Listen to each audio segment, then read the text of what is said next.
देणार असं जाहीर केलेलं आहे. समाजावर त्यांनी सोडलंय, तुम्ही एक नाव घेऊन या, त्या नावाला आपण पाठिंबा देऊ. तुम्ही याच्याकडे कसं बघता? आणि जरांगे पाटील जर समजा अपक्ष उमेदवार समाजातील देत असतील तर एमआयएम त्यांना पाठिंबा देणार का? काय हे की जर तर राजनीतीमध्ये चालत नाही. जरांगे पाटीलांनी आपला हे स्टँड क्लिअर केलं की आम्ही हे सीट्स उभे करणार आहे. मी जरांगे पाटीलचा एक फॅन झालेला आहे आणि या कारणाने त्याचा फॅन झालेला आहे की एका छोटासा गाव माझ्या शहरातून म्हणजे 40-50 किलोमीटर ही नाही आहे. मलाही माहीत नाही होतं या गावाचं नाव काय आहे करके. आज देशामध्ये सगळे लोक ते त्यांना माहीत पडलेलं आहे की अंतरवाली एक गाव आहे आणि त्या गावातून एका सामान्य माणूस जे आहे तिथे उभे राहतो आणि त्याच्या एक आवाजाने त्याचा समाज लाखोंच्या संख्येने रस्त्यावर उतरतो. आज मी चॅलेंज करून सांगतो की आज देशामध्ये कोणत्याही पक्षाचा प्रधानमंत्री असू द्या, मुख्यमंत्री असू द्या, कोणाच्या मध्ये इतकी हिंमत नाही आहे, इतकी ताकद नाही आहे, इतकी फॉलोईंग नाही आहे जितकी जरांगे पाटील. आणि मी त्यांचा आदर करतो. मी त्यांच्या बाबतीत एकमेव असं खासदार असेल की जे लोकसभा नाही भेटायला तर गेलोच होतो मी. आणि लोकसभामध्ये मी उभे राहून हे सांगितलं सगळ्यांना की जेव्हा लोकांचा विश्वास जे प्रस्थापित राजनैतिक दल आणि नेत्यांवर संपतो तर जमिनीतून एक नेता तयार होतो, ते म्हणजे जरांगे पाटील. आता ते त्यांनी इलेक्शन लढायचं असेल तर नक्की, आणि त्यांनी आम्हाला सांगितलं तर नक्की आम्ही त्यांना समर्थन करू. पण ते नेहमी सोशल इंजिनिअरची बात करतायत.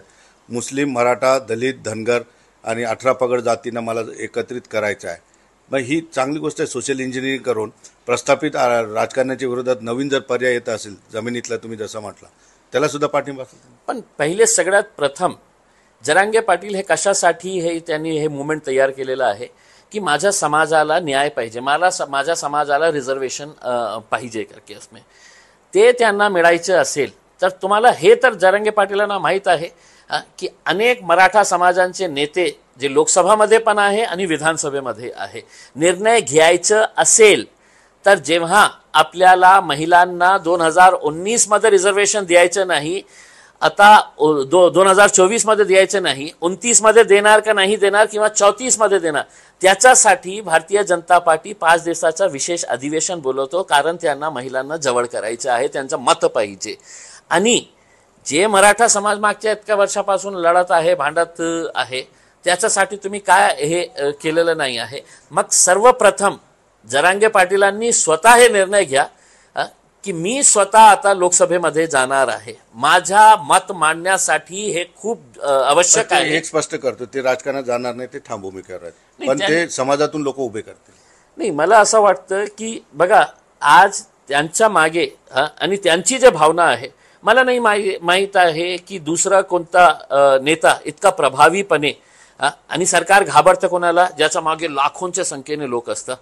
मला नाही माहीत आहे की कोणी दुसरा त्यांच्या वतीने गेला तर ते इतकं प्रभावीपणे मानेल आणि सरकार त्यांना इतकं सिरियसली घेईल.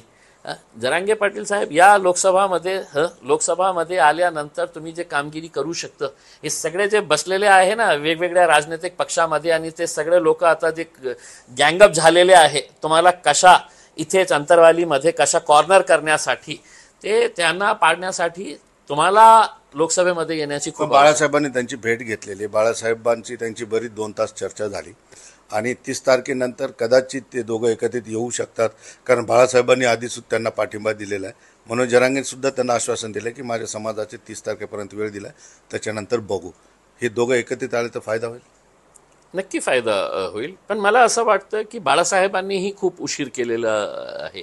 म्हणजे अनवॉन्टेड ते शिवसेना आणि काँग्रेस, राष्ट्रवादी त्यांच्या मागे. आम्हाला पहिल्या दिवसापासून हे माहीत होतं की हे तिन्ही पक्ष बाळासाहेबांना जवळ करणार नाही. त्याचं कारण एकच आहे की हे जे प्रस्थापित नेते आहे, जे घराणेशाहीतले नेते आहे, त्यांना कोणीही असा नेता नाही पाहिजे ज्याच्या मागे इतकंच मोठा समाज आहे. त्यांच्या समाजाचं मत पाहिजे त्यांना, पण नेता नको की माझ्या शेजारी बसणारा असा सामान्य जमिनीतून आलेला नेता नको पाहिजे मला.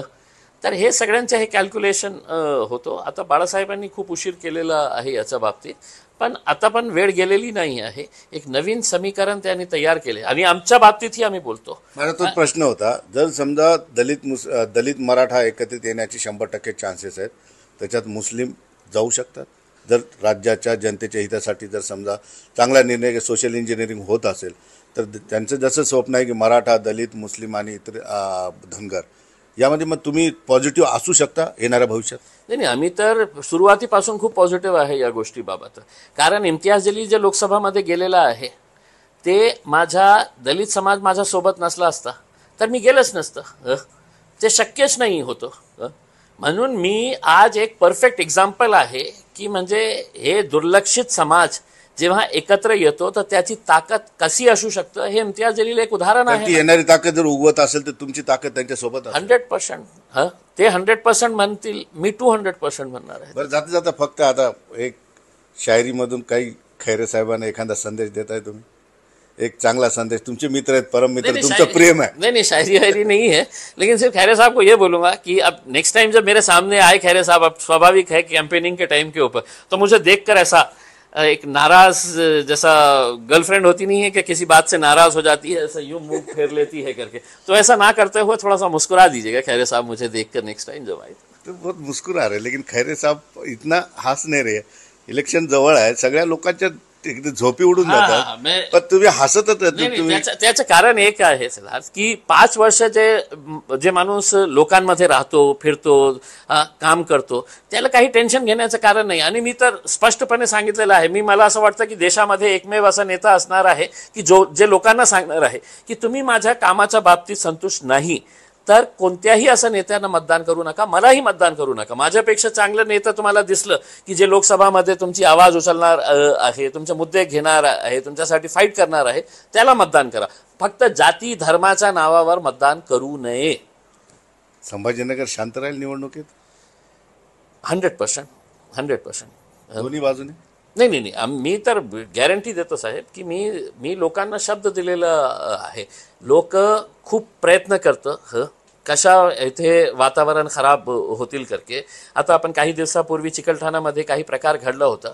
मी पोलिसांना, सीपीना, डीसीपींना माझा मेसेज करून सांगितलं होतं, फोन करून त्यांना सांगितलं होतं, कोणीही असू द्या, आपण स्ट्रिक्ट रोल घ्या त्याच्या बाबतीत आणि सक्त कारवाई करा त्याच्या बाबतीत.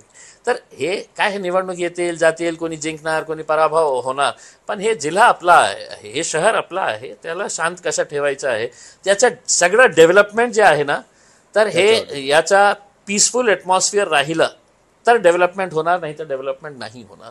निश्चितपणे या ठिकाणी अगदी मनमोकळेपणाने खासदार इम्तियाज जलील यांनी आपल्याशी संवाद साधलेला आहे. सगळ्यात महत्त्वाची गोष्ट अशी आहे की या ठिकाणी त्यांनी सर्वप्रथम खैरेंची